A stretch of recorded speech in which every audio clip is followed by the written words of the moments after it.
The EV revolution is in full swing, with battery passenger cars becoming increasingly fit for purpose.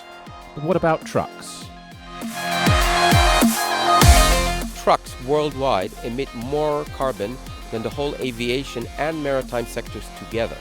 It's very important to decarbonize trucks. Trucks are also very much relied upon by the fleets who operate them. They're moving our economy along.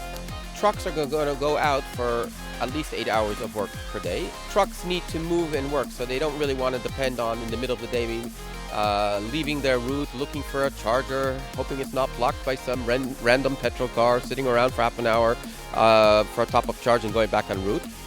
And you don't necessarily, no fleet manager wants to send out trucks that are not guaranteed to complete their day, whatever that day is.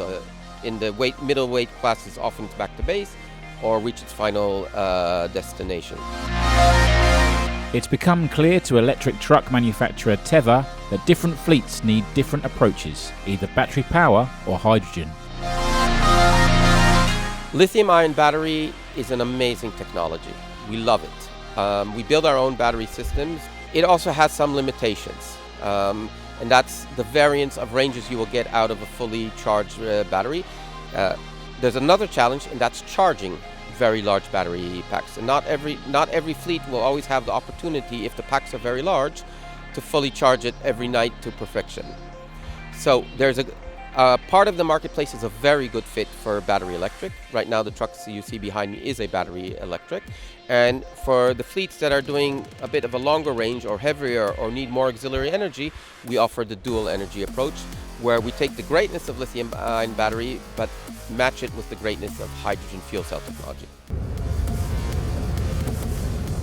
If net zero truck fleets are to become the norm in the UK, then of course fuel alternative trucks must become accessible at scale. The question is, how realistic is that for all companies? We need trucks that, first and foremost, get the job done. No one wants a truck that doesn't get the job done, or some days does, some days doesn't. Also, the economics have to work. The green, while very useful, and we're seeing lots of demand just for the focus on the green, is not enough. And the better way to approach it, if the truck gets the job done and the economics work, then the green comes automatically. Think about solar a decade ago, and where solar today is just very competitive with the normal grid electricity. That's the best way to promote green. Just get the job done economically. Clearly, more forward thinkers are needed. Let's see how fast they can charge the UK's climb to sustainable commercial road travel.